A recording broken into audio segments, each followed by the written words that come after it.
Graça e paz, povo de Deus. Nós somos Jesus na Rua. Estamos trazendo a terceira parte da vida de Saulo de Jerusalém, Paulo de Jerusalém e Saulo de Tarso. Nós vamos encontrar esse homem, Saulo, numa situação bastante adversa. No versículo 19 de Atos, capítulo 9, nós vamos encontrar Saulo fazendo uma situação, vivendo uma situação. Agora vamos relembrar um pouquinho sobre a situação de Saulo de Tarso e Paulo de Jerusalém. Saulo faz parte da seita mais ortodoxa. Saulo era um homem que estudou muito a Torá, esmerou-se. E Saulo faz parte da seita dos fariseus, que é a seita que o pai dele também fazia parte. E ele foi ensinado na seita dos fariseus. Ele era uma pessoa dura e obstinada. Ele era uma pessoa que tinha muitas letras, mas tinha uma forma violenta de agir.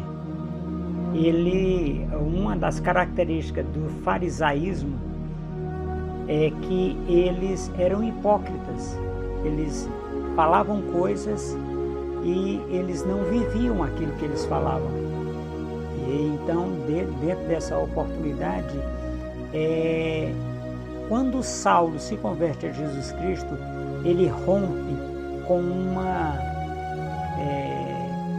uma situação de viver a seita, o que ela dizia, os fariseus, de 230 anos aproximadamente, que ela criou-se ali 2 séculos antes da vinda de Jesus Cristo, e nós já estamos quase na metade do 3º século do farisaísmo e da hipocrisia desse povo.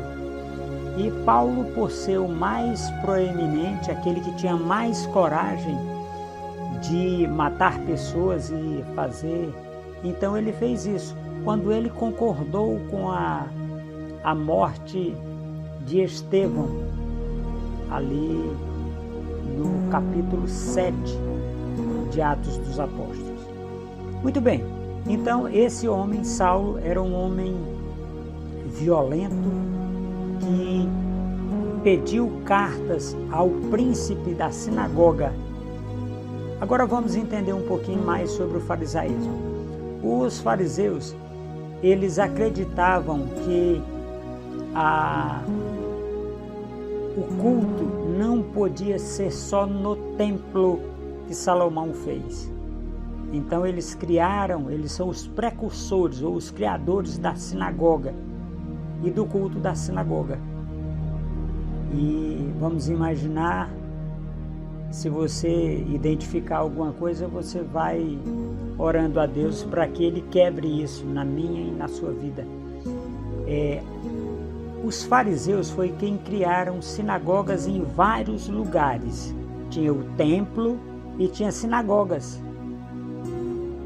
E Paulo era defensor do culto fora do templo central, do templo de Salomão. Era das sinagogas, que seriam o equivalente a igrejas hoje, né?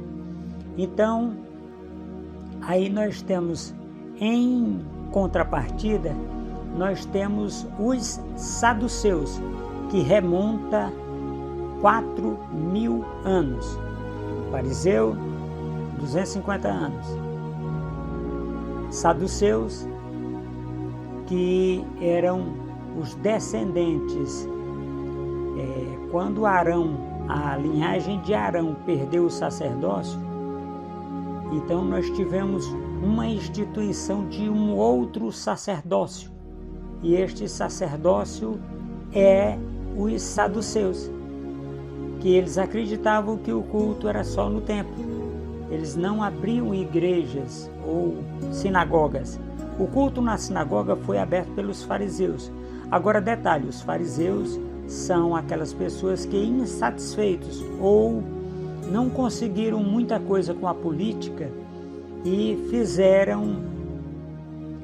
fizeram ali esta criação das sinagogas para descentralizar do culto do templo. Uma outra situação que é interessante, é válido a gente enfatizar no que nós estamos nos referindo a Saulo, é uma situação muito interessante. Veja bem, quem era saduceu?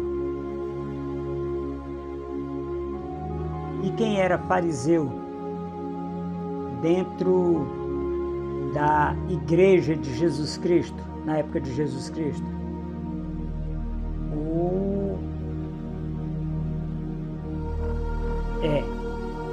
Judá, que traiu Jesus Cristo, filho de Iscariotes, era fariseu. Outro detalhe interessante sobre o farisaísmo, eles não tinham contato com outras pessoas, eles não queriam ter contato com outras pessoas que não pensavam e agiam da mesma forma que eles. A expressão sepulcro caiado veio quando se referindo aos fariseus. A lei, a seita farisaica, que tem 250 anos aproximadamente, e Paulo vai romper com ela quando ele se converte a Jesus Cristo pela imposição de mãos ali em Damasco.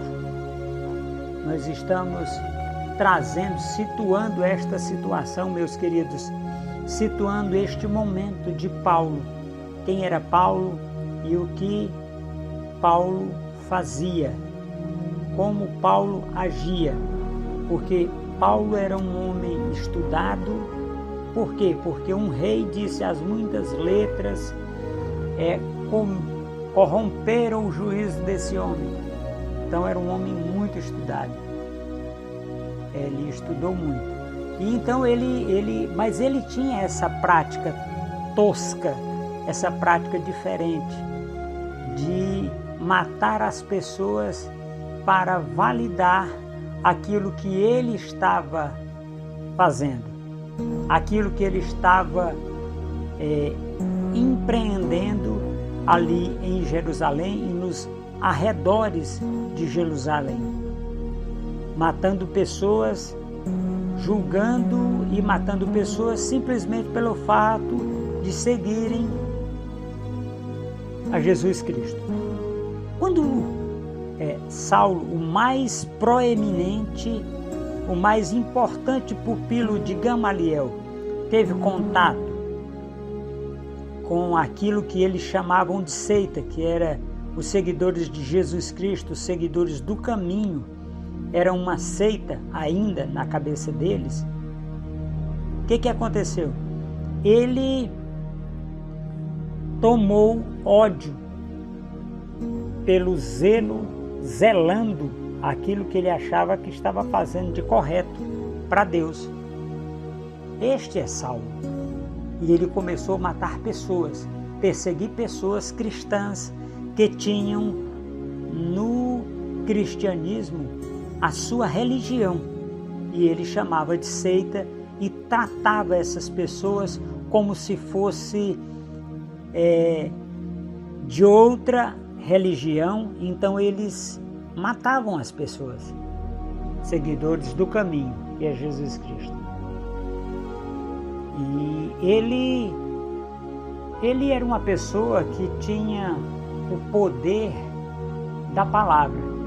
Ele tinha uma grandiloquência, ou seja, falava muito bem, porque ele foi treinado, ele foi estudado, ensinado para isto, aos pés de Gamaliel. Haja visto o fato dele ter tido oportunidade de estudar dos 13 aos 30 anos de idade. E nos 30 anos de idade, ali é o ano, ele se forma com 29 anos e ele mata, autoriza a morte de Estevão com 34 anos e meio. Ele tem 29 anos e meio, que é o ano 34 e meio da era cristã, que ele é mais 5 anos mais novo do que Jesus Cristo. E ele buscou todo o tempo acabar com aqueles que seguiam a Jesus Cristo, com os seguidores do caminho. Muito bem, Saulo, ele ingressa nessa vibe louca de fazer as coisas de acordo com o farisaísmo, com os fariseus. Ele não queria ter contato com outras pessoas que não fossem do grupo deles. E ele pede cartas ao príncipe da sinagoga, porque a sinagoga foi criada pelos fariseus. O culto da sinagoga, meus queridos, foi criada pelos fariseus. E uma coisa que nós precisamos entender, que é muito interessante, quando Jesus Cristo volta lá no templo e bota para correr aqueles cambistas, aqueles vendedores, aquelas coisas todas lá, o que ele está fazendo? Ele está indo contra os saduceus. Mas quem mata Jesus Cristo são os fariseus, porque os saduceus também conspiravam contra Jesus Cristo.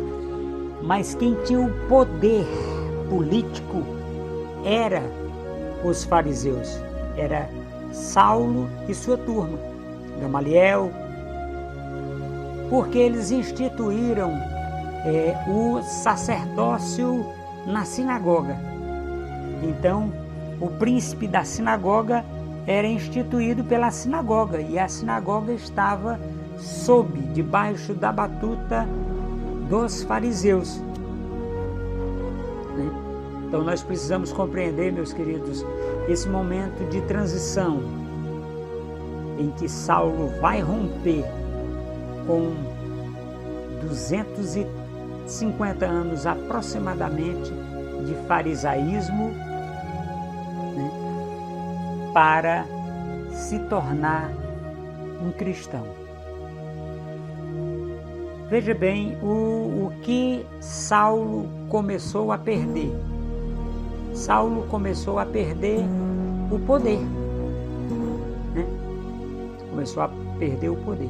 Ele foi para a casa de Judá em Damasco por conta de que ele era fariseu. E no caminho ele se transforma num cristão. Agora imagine o que passou naqueles 3 dias e 3 noites que aquele homem, Saulo, passou sem comer e sem beber. O que se passou na cabeça dele? Como foi que ele reagiu, em relação àquela situação que ele estava vivendo? Nós vamos encontrar Saulo encontrando seus pares, que são os fariseus, e os fariseus querendo matar os do caminho, querendo matar aqueles seguidores de Jesus Cristo. E diante desta situação, meus queridos, tem uma coisa que é muito interessante. E na hora em que Saulo se converte a Jesus Cristo, ele passa a ser alvo dos fariseus. Como assim, apóstolo? Porque é o seguinte, ele seguia o farisaísmo. Tá?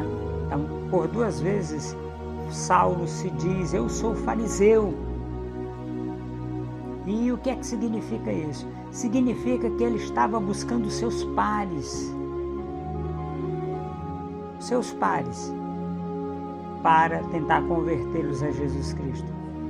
o que não foi possível. Nós, em momentos diversos, nós tivemos os fariseus tentando matar Paulo. No caso, Saulo de Tarso. Eles estavam tentando matar. E nós vamos ter um relato que é muito interessante depois que ele se converte a Jesus Cristo, ali pelo capítulo 19 de Atos dos Apóstolos, ele passa alguns dias com os irmãos ali em Damasco. Ele passa alguns dias ali com os irmãos em Damasco para que ele possa... A primeira coisa que Saulo faz quando se converte a Jesus Cristo é o que todo novo convertido faz. Ele quer falar da grandeza de Deus Pai através de Deus Filho pelo Espírito Santo. E a primeira coisa que Saulo de Tarso encontra é a oposição dos fariseus. Por quê? Vamos entender por que ali em Damasco não tinha saduceu. Porque o saduceu acreditava que o culto era só no templo, em Jerusalém.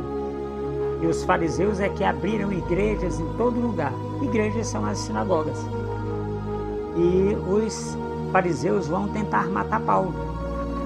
Vão tentar matar Paulo naquele instante em que Paulo se vê acuado dentro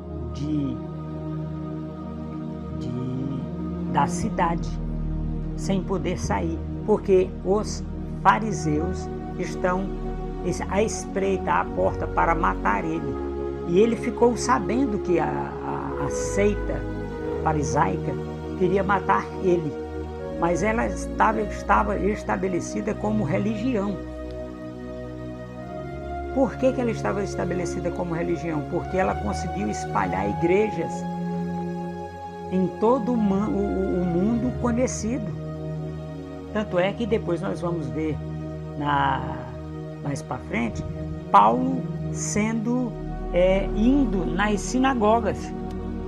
E ele entrava nas sinagogas e quando os fariseus descobriam que era Saulo que tinha pervertido Jerusalém, eles queriam matar ele, porque é a doutrina da seita farisaica, matar todo aquele que se opõe ao ensino, à doutrina que eles pregam, né?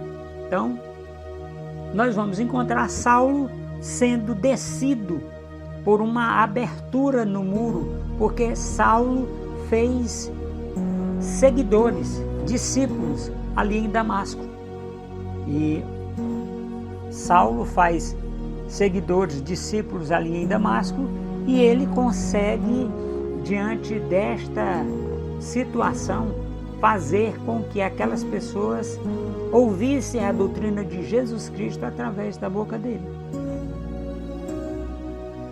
Mas nós estamos ainda no comecinho, né? No versículo 20, onde Saulo, depois de convertido a Jesus Cristo, vive uma situação de extrema dificuldade quanto à oportunidade dele pregar a palavra, dele ser aceito. Primeiro, ele não foi aceito pelos seguidores do caminho. Eles não acreditavam que ele tinha se convertido de verdade. E nós vamos dar uma pausa para fazermos esta palavra aqui, né? Que aquelas pessoas que Saulo agora saindo do farisaísmo para o cristianismo, as pessoas não acreditaram nele. E as pessoas que tinham ele como fariseu ortodoxo também não estavam acreditando nele.